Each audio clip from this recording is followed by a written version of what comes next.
Hey guys, tonight we take a curious stroll through the dark alleyways of medieval myth. Before you get comfortable, like the video and subscribe, but only if you genuinely enjoy what I do here. Drop a comment too, letting me know where you're tuning in from and what time it is. It's always fascinating to see the world joining us. Now, dim the lights, maybe turn on a fan for that soft background hum, and let's ease into tonight's journey together. If your only exposure to Vikings is towering blonde men smashing things with axes while screaming like they stubbed their toe on Valhalla itself, congratulations, you've already met the berserkers. These guys were the original rage quitters of the medieval world, warriors who, according to Norse sagas, went into a trance-like fury during battle, immune to pain, fear, and subtlety. For centuries, historians assumed berserkers were just poetic exaggeration. Dragons, sure. Magic swords, obviously. Men turning into werebears mid-fight, probably metaphorical. Well, not quite. Recent scholarship and archaeological digs have started connecting some wild dots. First, let's talk fashion. Several Viking graves reveal animal pelts, notably bear and wolf, buried alongside warriors. Coincidence? Maybe. Or maybe they were cosplaying before cosplay was cool. But then things get weirder. Enter the mushrooms, specifically Amanita muscaria, the red and white spotted fungi you've seen in fairy tales and Mario Kart. This isn't just a Pinterest aesthetic, and yes, it grows in parts of Scandinavia. Consuming. It doesn't just make you see colors. It can induce euphoria, dissociation, sweating, shaking, and the sudden urge to fight your neighbor's goat. Combine that with rhythmic chanting, fasting, and pre-battle rituals, and you basically have a chemically enhanced human tornado wielding a battle axe. Imagine showing up to raid a monastery and being greeted by a shirtless man foaming at the mouth. Contemporary accounts describe madmen, immune to wounds and utterly fearless. Some scholars even suggest they bit into shields, not for defense, but to control their convulsions, normal Saturday night things. The term berserk now lives in our vocabulary, but back then it was a terrifying tactical advantage. Imagine trying to form a disciplined shield wall while a hallucinogenic Norseman in a bear pelt sprints at you like he's starring in a heavy metal music video. Strategy meets chaos.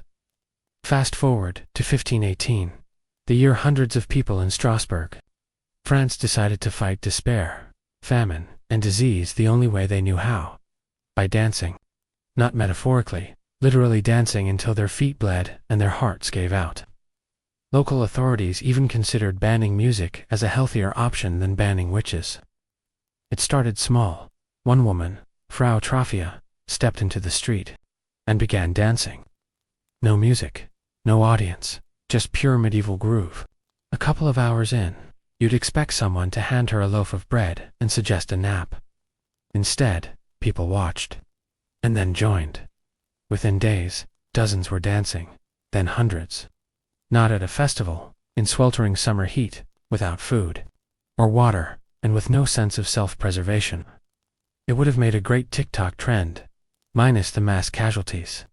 The city leaders' response: instead of quarantining the dancers or calling doctors, they leaned in. They hired musicians, built a stage, and encouraged the dancers to get it out of their system. Yeah. Their cure for compulsive death dancing was to crank up the medieval bass. Needless to say, it didn't work. Historians have debated the cause. One theory: ergot, poisoning, a hallucinogenic mold, on rye, causing convulsions, visions, and extremely poor life choices. Another: mass psychogenic illness, collective madness sparked by stress, fear, and lack of hobbies. Whatever the cause, one city became a grim disco for a month straight. The moral medieval Europe didn't always burn witches. Sometimes it threw them a dance party. Next, the Children's Crusade of 1212. Sounds like a Disney sequel, but it's more like a dark satire of human judgment. A young shepherd boy in France, let's call him Stephen, claimed he received a divine message from Jesus, instructing him to lead a peaceful army of children to the Holy Land, not with swords, but innocence. Thousands joined. Parents wept, townspeople cheered, bishops blinked slowly, and off they went barefoot across Europe. A medieval school field trip, minus chaperones, and with significantly more divine hallucinations. Historians once considered this a myth, exaggerated in monkish writings, to teach a moral lesson. Don't send your kids to Jerusalem without adult supervision.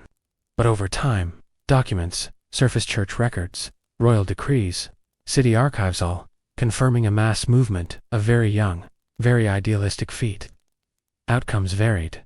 Some turned back at the Alps, some likely died on the march, others were tricked by unscrupulous merchants, loaded onto ships, and sold into slavery in North Africa. Not quite the holy liberation promised.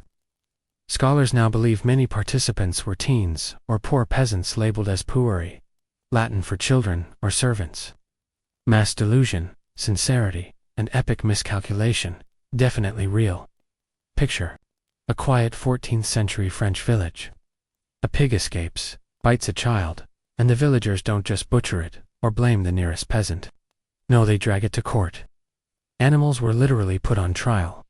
Defense attorneys, imprisonment, sometimes excommunication. Classic medieval justice. One famous case from 1386 involved a woman convicted of killing a child, dressed in human clothing, paraded, and publicly hanged. In 1510, peasants even sued weevils for destroying crops. The court appointed a lawyer for the bugs. They didn't show up. Case dismissed. Justice applied to all creation. Animals suspected of wrongdoing faced consequences.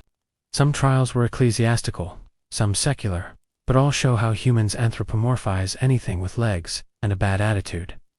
Nothing says medieval torture like the Iron Maiden, right? That infamous human-shaped metal sarcophagus lined with spikes, designed to turn heretics into Swiss cheese. Museums, horror films, high school sketchbooks. Iconic. Except it's a complete historical fraud. Yes, the Iron Maiden is one of the most iconic torture devices never actually used in the Middle Ages. It was a 19th century German invention, cobbled together for a horrifying museum display. Medieval torturers were creative. Shurax, thumbscrews, heretics, forks, and the Pair of Anguish. But the Iron Maiden wasn't on the list. Why did the myth stick? Because it feels true. Brutal, superstitious, age check. Visually terrible. So, a fake torture box became a real symbol of medieval cruelty. Another persistent myth.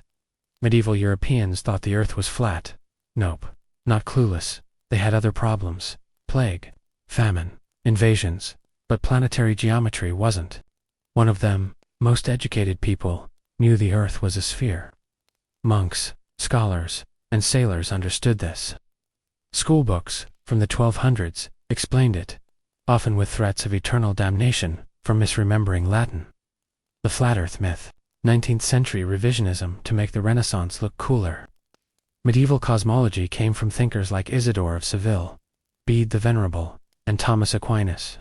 Aristotle approved, round earth, practical reasons for navigation, lunar eclipses round earth, round earth, round earth. Medieval justice could be brutal, creative, and absurd. Theft, town crier, drama, cauldron of boiling water, priests, and nosy neighbors. Trial by ordeal, hot iron, boiling water, cold water psychology often worked better than miracles. Guilty people confessed beforehand, or priests quietly rigged results. Eventually, the church banned it in 1215. Europe slowly moved toward rational legal systems, like duels, witch hunts, and accusing neighbors of consorting with frogs. Robin Hood, the green-clad outlaw. Sharp arrows, sharper cheekbones, moral compass, and tax sounds great, almost too great. 90% literary invention, 10% medieval tax drama. Several Robin Hoods likely existed: fugitives, tax evaders, poachers. Over time, stories merged into composite legend, early ballads, violent, short-tempered, monk murdering Robin, Maid Marian, and Friar Tuck added later. By the Tudor period, Robin Hood evolved into a cheerful rogue with modern values about wealth redistribution.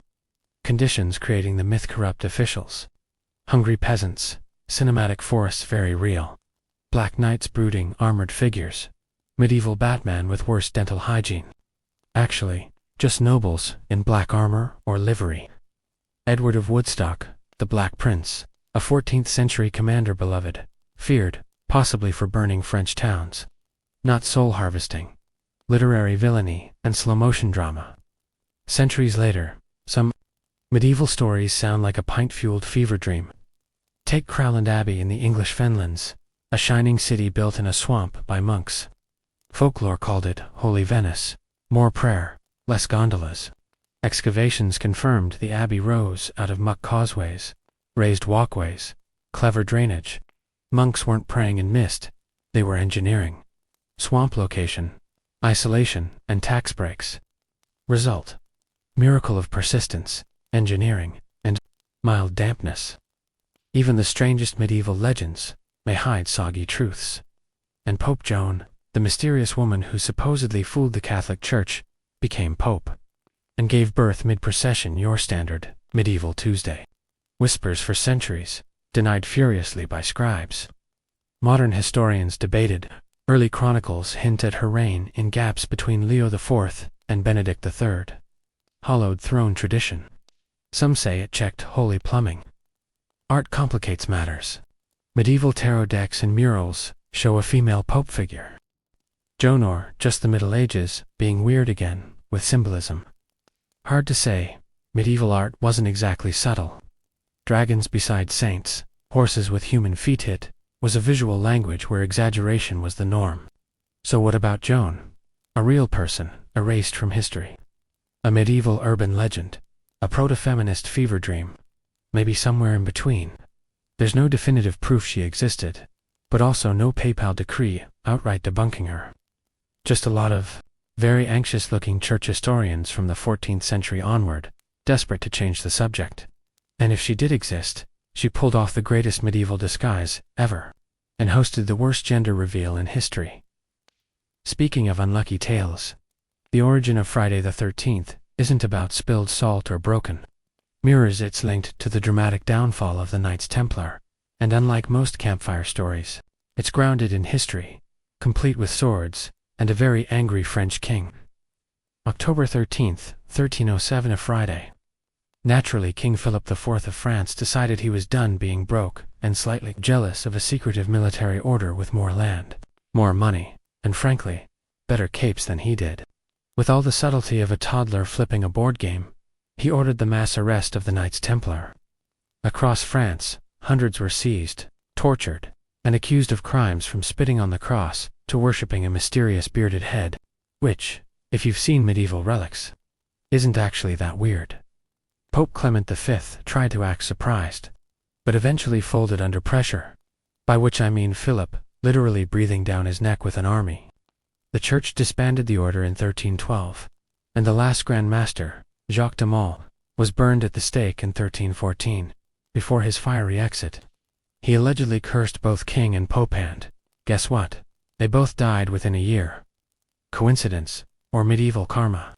Either way, the superstition behind Friday the 13th has historical roots, though the unlucky stigma didn't fully bloom until centuries later. The Templars weren't just knights, they were bankers, crusaders, landowners, and walking PR nightmares for secular rulers.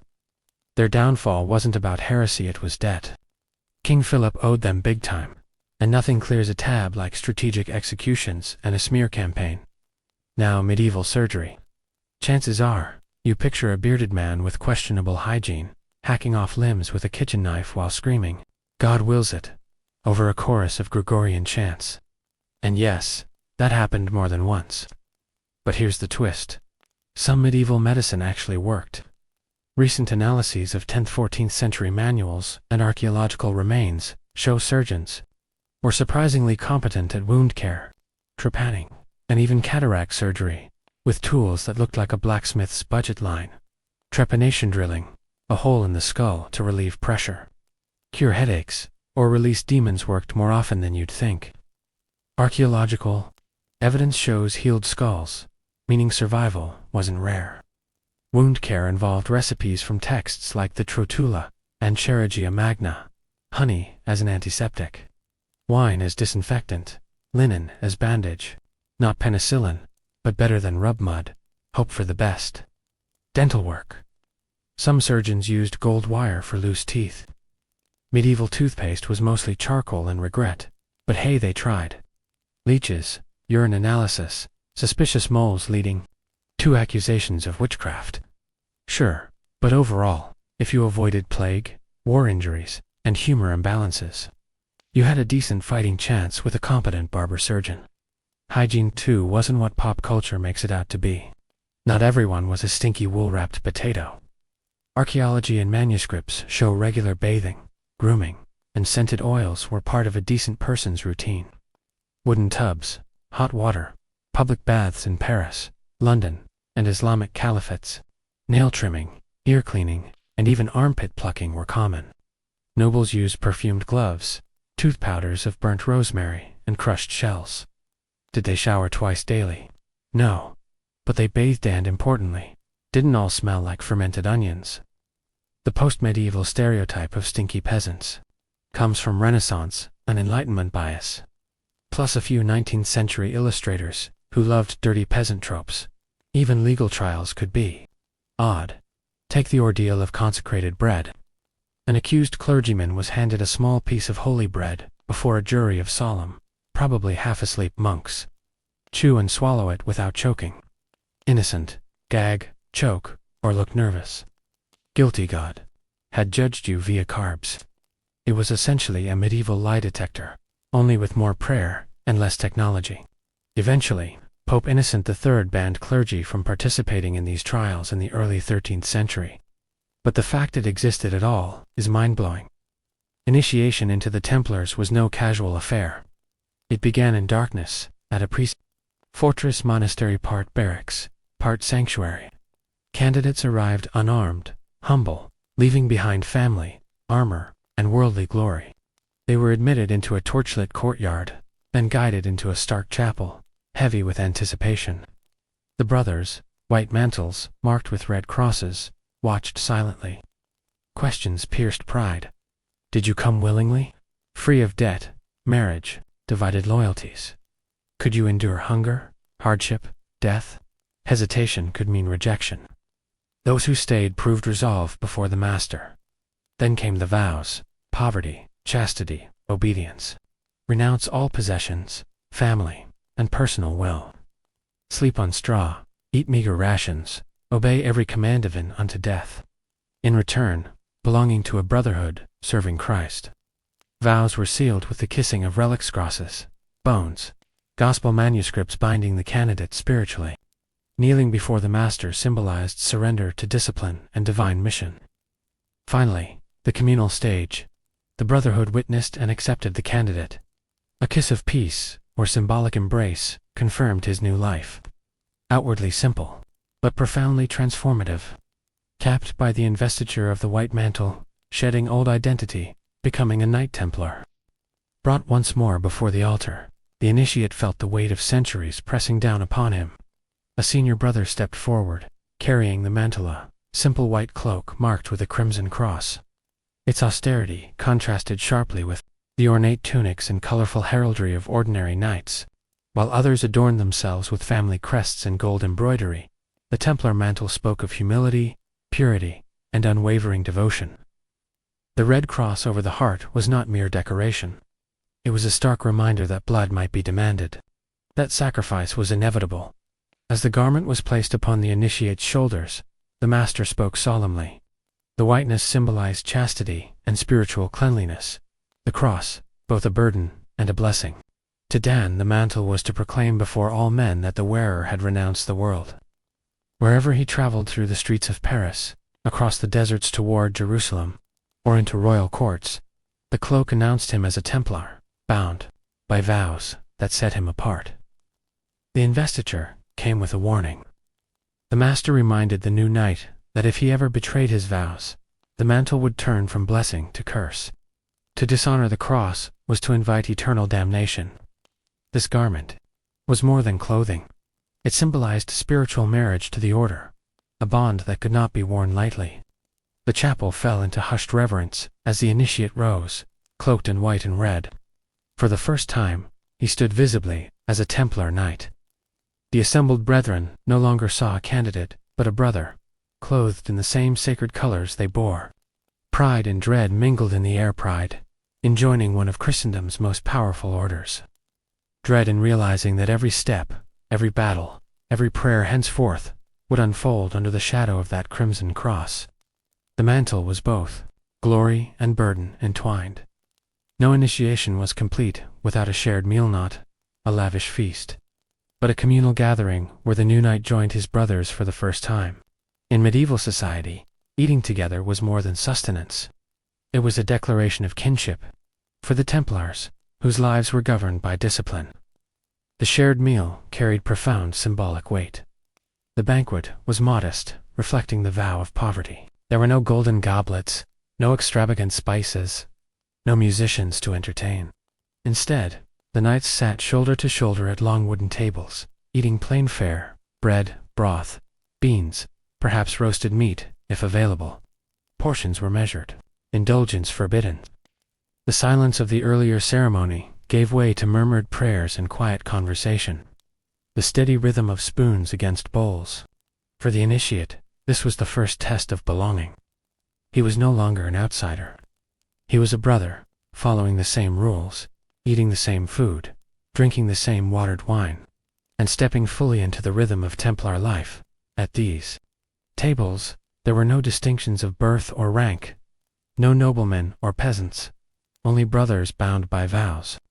The master or senior officers often reminded initiates of the rules. Conversation was limited and purposeful, focused on scripture, discipline, or the practicalities of campaign life. Greed, or excessive on, reaching too quickly for food, earn reprimand.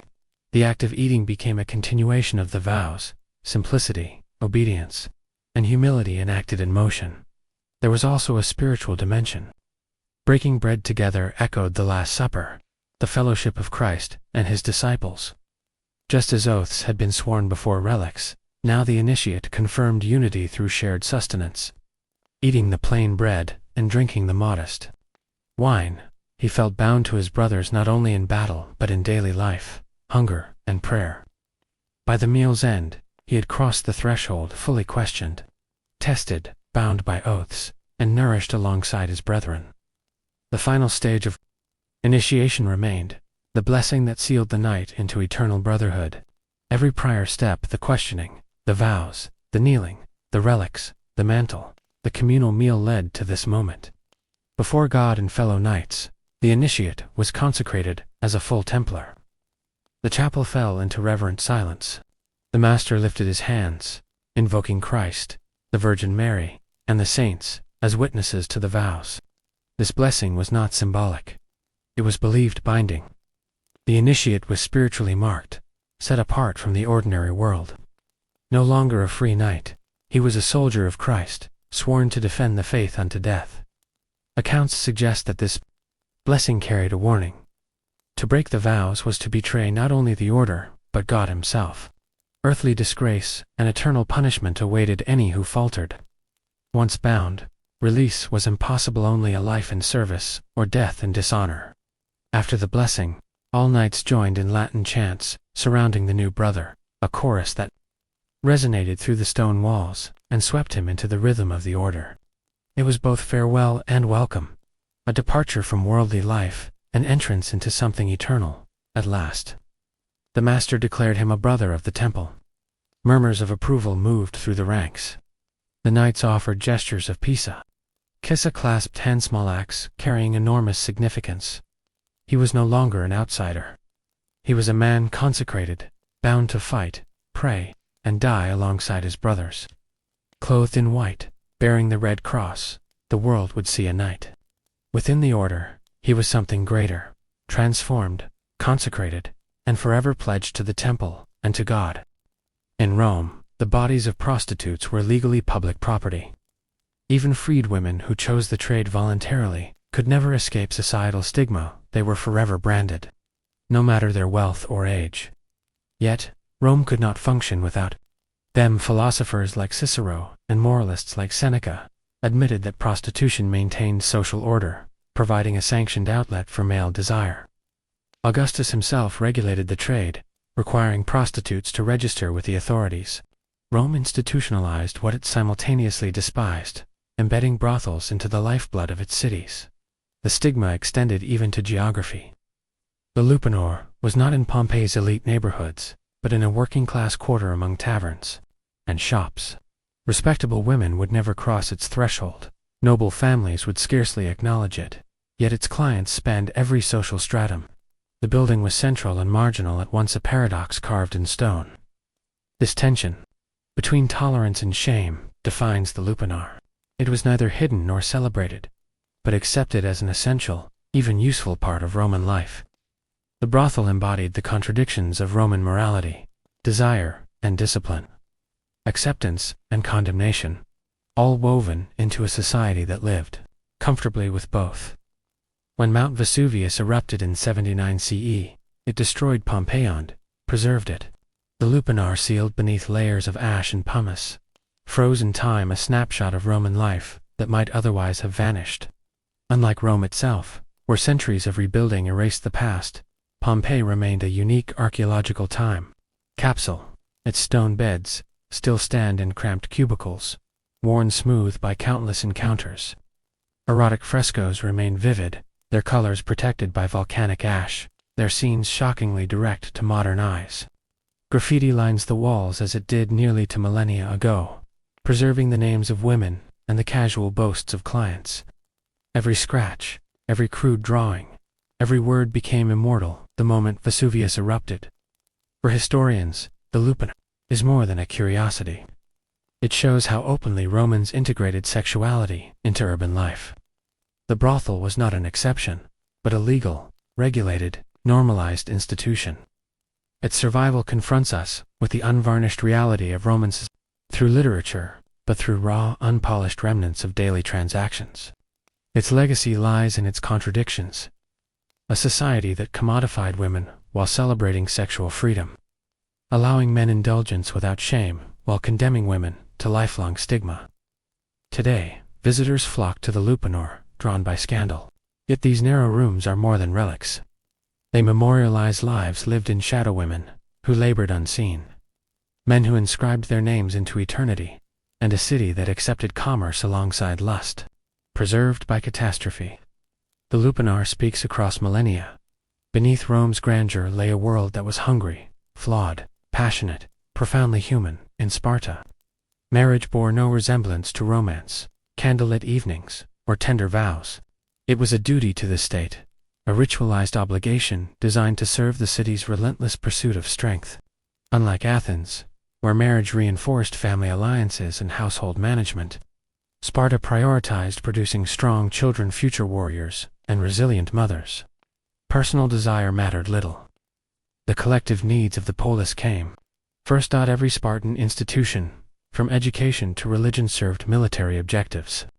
Men spent their formative years in the agi, the brutal training system forging warriors. Women were trained in running, wrestling, and javelin throwing, building bodies resilient enough for childbirth. Marriage was a civic responsibility, a union measured by what it could contribute to Sparta's armies. Weddings were pragmatic, not joyous, with state oversight dictating unions based on age, strength, and fertility. Love was secondary, even dangerous. It could distract a warrior from duty. Indulgence threatened austerity. Yet Spartan marriages bore an unusual equality. Women were landowners, estate managers, and public speakers' partners, not dependents, tasked with maintaining the bloodline. Rituals reflected this duality, harsh, symbolic, and efficient.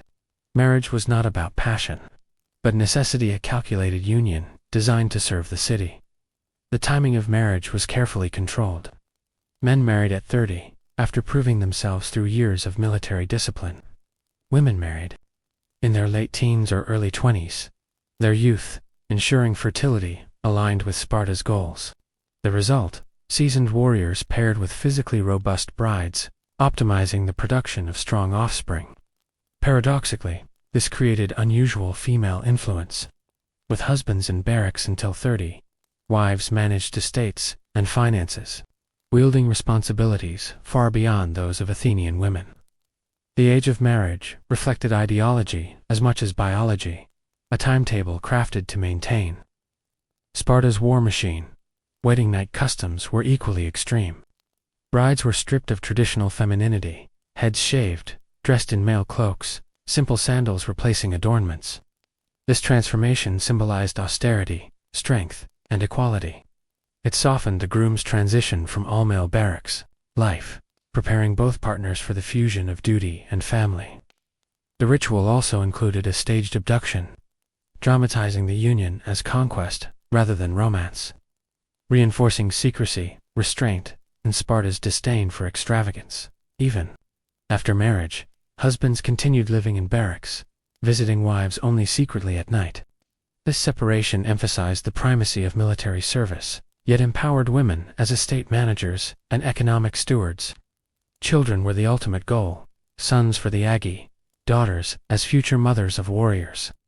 Weak infants could be a chilling testament to Sparta's ruthless prioritization of strength. Marriage was inseparable from the state's eugenic ambitions. Rituals, secrecy, and discipline subordinated intimacy to Sparta's survival. Love was fleeting. Legacy was eternal. A successful marriage strengthened Sparta, not the couple. Women wielded unprecedented power, managing estates, controlling property, and shaping households in ways rare elsewhere. Spartan marriage stripped away romance, beauty, and privacy, replacing them with discipline, duty, and strategic utility. Yet paradoxically, it elevated women, granting them influence and independence unusual in the ancient world. Children were inspected, unions engineered for strength, intimacy subordinated to civic goals. Even in the private sphere, the state reigned supreme. These customs were harsh, but they embodied Sparta's priorities: unity, resilience, and survival. Marriage was a battlefield, a tool of policy, and a crucible in which the city forged its future. In the streets of Pompeii, the scent of salt, sweat, and molten desire clung to the walls like a ghost. The city thrived, chaotic and vibrant, yet beneath its marble facades and bustling forums, the undercurrents of human necessity pulsed relentlessly. Among its most infamous institutions stood the Lupanora, place of shadow and commerce, where bodies were both currency and confession. For those who walked through its narrow corridors, there was no pretense. Desire, raw and immediate, was acknowledged openly, yet carefully. In the eyes of Roman law, women who worked in the brothel were more than laborers. They were public property, their lives and bodies bound by societal contracts they could never fully escape. Even women who entered the trade willingly were marked. Wealth could not shield them from social disdain, nor could age confer respectability. Once branded a prostitute, a woman bore the stigma, permanently a paradox in a society that simultaneously depended on their labor and scorned their existence. The paradox of the Lupanar extended beyond its clientele.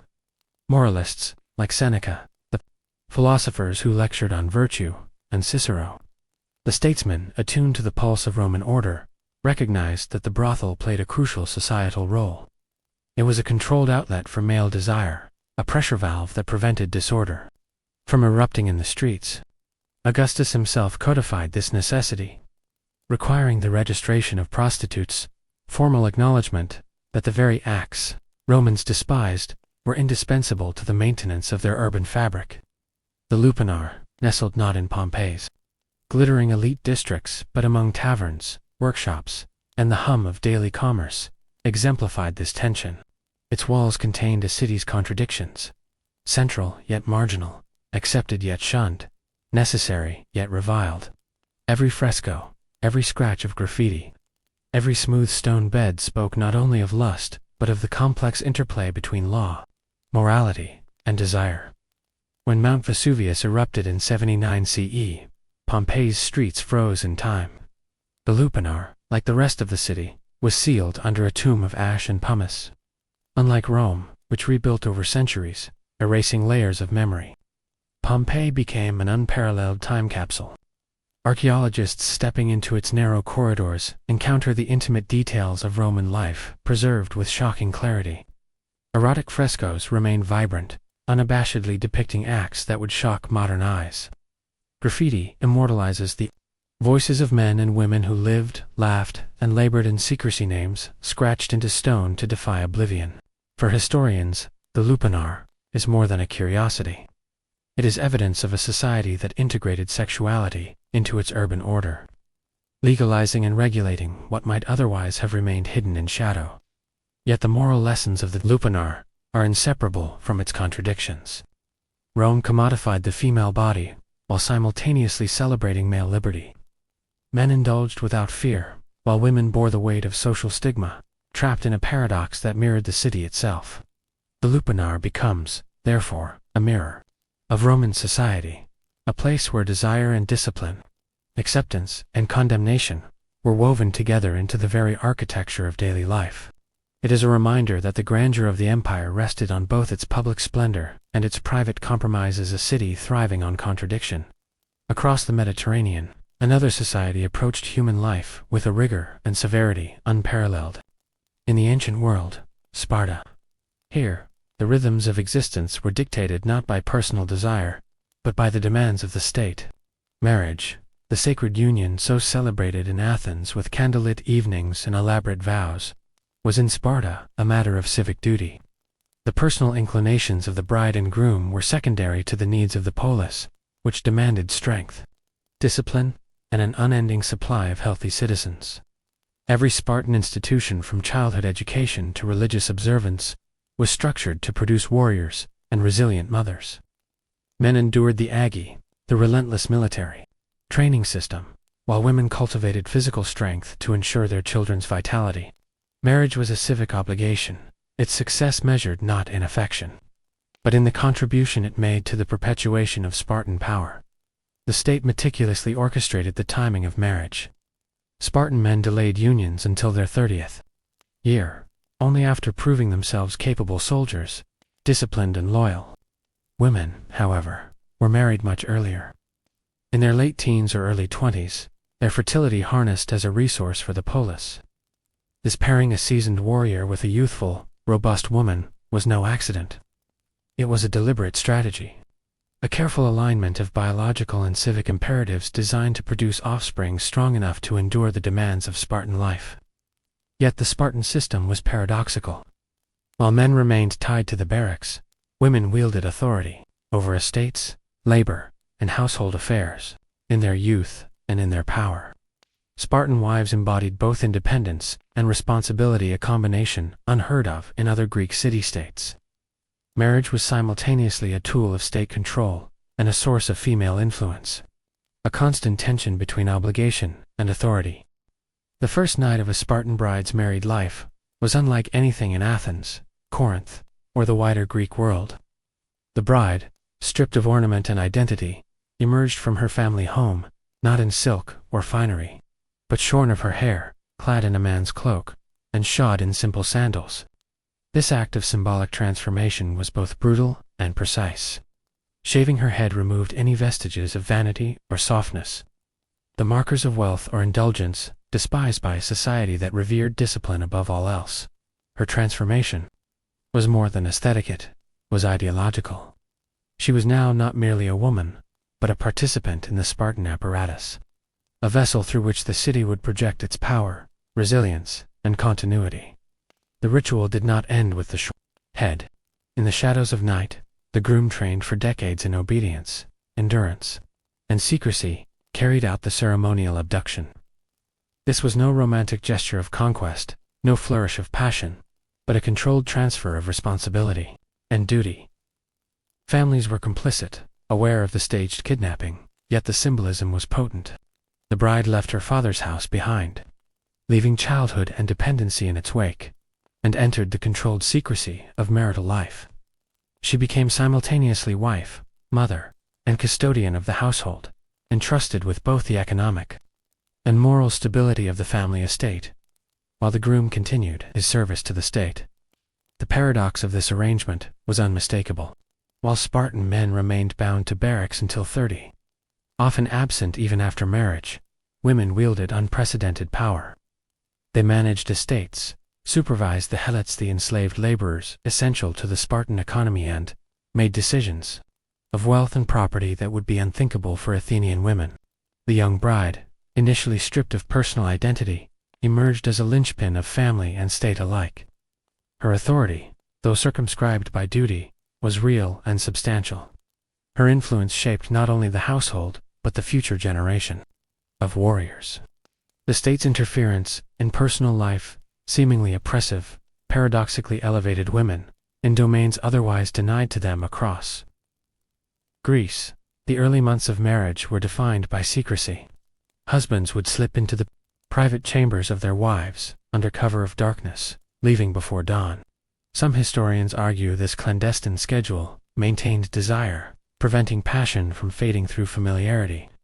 Others interpret it as a clear message. Loyalty to Sparta superseded loyalty to the household. The relationship between husband and wife was thus paradoxically intimate, in secret, distant by design, shaped by the imperatives of duty rather than affection. In these nightly visits, the couple enacted not romance, but the obligations of citizenship. Their union was a civic instrument. Their intimacy, a tool of survival. Childbirth, the ultimate goal of Spartan marriage, carried with it intense scrutiny.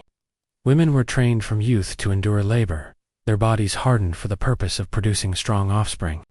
Every newborn was examined for health and strength. Those deemed weak or deformed were abandoned, victims of the city's uncompromising commitment to resilience. Sons would enter the Agi, subjected to the same brutal training as their fathers, while daughters were prepared to become mothers of warriors, continuing the cycle of civic duty.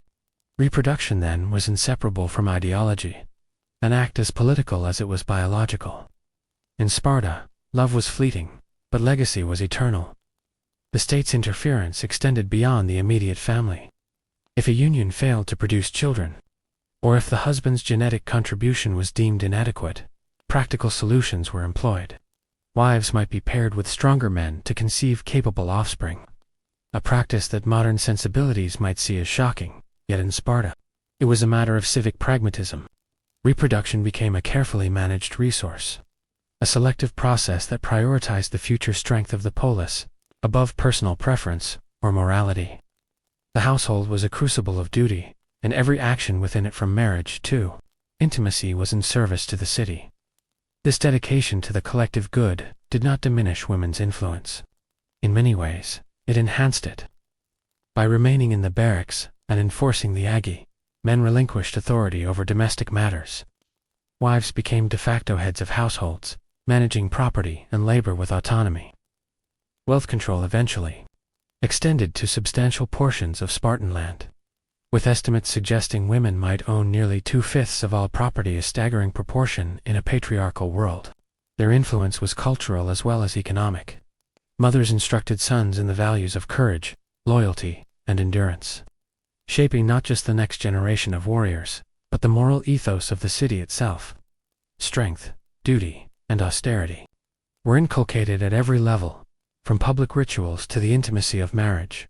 While Sparta prized function over sentiment, Rome celebrated the paradox of human desire. In Pompeii, the intimacy of the lupanar revealed another facet of ancient civilization. Desire, commerce, and legality coexisted in a tense equilibrium. Men indulged openly, women labored under the weight of social stigma, and morality was codified in both law and custom. Every erotic fresco, every graffiti inscription, every smooth stone bed in the lupanar became a testament to a society comfortable with its contradictions. Unlike Sparta, where state-driven eugenics and martial necessity dominated private life, Rome institutionalized indulgence while maintaining moral judgment, a duality that offers modern observers both fascination and unease. The contrast is stark. In Sparta, marriage was a battlefield, a disciplined exercise in civic duty, designed to produce strong citizens through rigidly controlled ritual and reproductive policy. In Pompeii, the brothel was a stage where human desire was commodified, regulated, and acknowledged, yet simultaneously condemned. Both societies reflect how civilizations shape intimacy according to broader values. In Sparta, strength and survival demanded austerity and rigor. In Rome, order and morality required sanctioned outlets for human appetite. Each, in its own way, exposes the inescapable tension between individual desire and societal expectation. Childbirth in Sparta was more than a personal or familial event. It was a civic ritual, a public duty embodied in private labor. From an early age, Spartan girls were trained not to fear the physical hardships of life: running, wrestling, javelin throwing, and enduring pain under the watchful eyes of mentors. This training, relentless and disciplined, was preparation for a singular goal: the production of children capable of sustaining Sparta's military machine. The ideal Spartan mother was not soft or fragile. She was resilient, hardened, and prepared for the physical and psychological demands of childbirth. Her body, like her husband's, was a tool of the state. When labor began, the household would gather, not in celebration, but in solemn observation. Experienced women midwives who had endured the rigors of Spartan life themselves oversaw the process, their knowledge precise and unforgiving. There were no luxuries, no comfort beyond what was necessary to ensure the survival of mother and child. The birth itself was a crucible, a test of endurance for the mother, a first assessment of the child's potential. Every cry, every movement was scrutinized. Every action weighed against the standards of Spartan excellence. In this moment, the private became public. The woman's performance, her strength, her composure, and the vigor of her newborn were evidence of her contribution to the state. Immediately after birth, the scrutiny intensified. Spartan elders, officials entrusted with the city's future, inspected infants with ruthless impartiality. The process was clinical and unsentimental. Weak, malformed, or otherwise defective children were abandoned, left to die on the slopes of Tagitas, a chilling but integral part of Sparta's population policy. This act, horrifying to modern sensibilities, reflected a single-minded devotion to survival and strength. Every life spared was deemed capable of contributing to the state's military and social stability. Every life rejected was a sacrifice to the collective good. For the mother, the experience was both devastating and normal. Grief and duty were intertwined, inseparable, and equally sanctioned by society. The surviving children became part of the Aggie, or the rigorous training program that defined Spartan life. Sons were taken from their mothers at a young age, trained in endurance, combat, and discipline, molded into warriors before they could even comprehend their personal identities. Daughters, meanwhile, remained under the watchful guidance of their mothers, trained in strength, resilience, and the management of property. Their education was practical, rigorous, and designed to ensure they would one day contribute to Sparta's next generation of citizens. Motherhood, in Sparta, was both honor and obligation. It was a vocation as critical as any soldier's duty, and it shaped the social hierarchy in ways that were invisible, yet pervasive. The household itself functioned as a microcosm of Spartan society. With husbands often absent, the wife became the effective head of family operations, managing estates, supervising helots, and ensuring that agricultural production and domestic affairs maintained the city's economic stability. These responsibilities granted women autonomy, power, and influence that were virtually unmatched in the wider Greek world. They oversaw labor, negotiated disputes among helots, and made decisions that affected the prosperity of their household and the survival of the community. Even in a society as rigidly hierarchical as Sparta, women wielded authority precisely because the men's primary allegiance was to the state, not the home. The nightly visits of husbands continued for years, a ritualized exercise in intimacy that was both secretive and disciplined. The encounters were brief, often silent, and governed by rules that reinforced Spartan values. Husbands, shaped by decades of Aggie, were disciplined, measured, and controlled in their behavior. Wives, hardened by labor, training, and responsibility, engaged with their partners as equals in endurance, their interactions framed less by passion than by duty. Children conceived in these visits were not mere extensions of personal desire, were tools of the state, carriers of the city's future. The couple's union, though intimate, existed entirely in service to Sparta's enduring militaristic and eugenic ambitions. Every Spartan home was a stage where ideology and human experience intersected. The rituals surrounding marriage, childbirth, and household management were all deeply symbolic, designed to reinforce civic values. Strength, discipline, and resilience were encoded into daily life, creating a social order that subordinated the personal to the collective.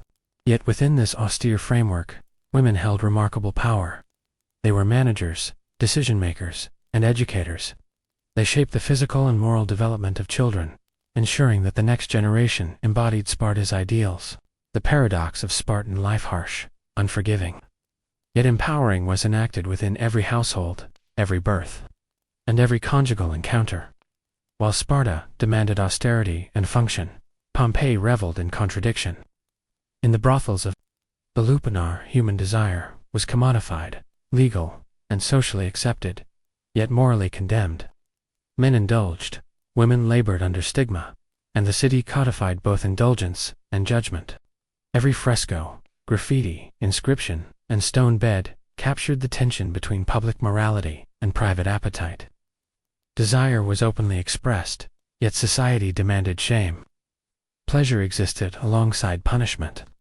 Unlike Sparta's utilitarian marriage and reproductive policies, Roman society institutionalized indulgence, revealing a civilization capable of navigating complex ethical contradictions. While maintaining social cohesion, the contrast between Sparta and Rome highlights how culture shapes the most intimate human experiences. In Sparta, marriage, childbirth, and household management were subordinated to the collective imperative of survival and military supremacy. In Pompeii, sexuality was both regulated and celebrated, embedded within urban life, yet laden with moral tension. Each society illuminates different ways civilizations negotiate human desire, power, and societal obligation. Where Sparta prioritized discipline, eugenics, and state control, Pompeii negotiated indulgence, social stratification, and legal regulation.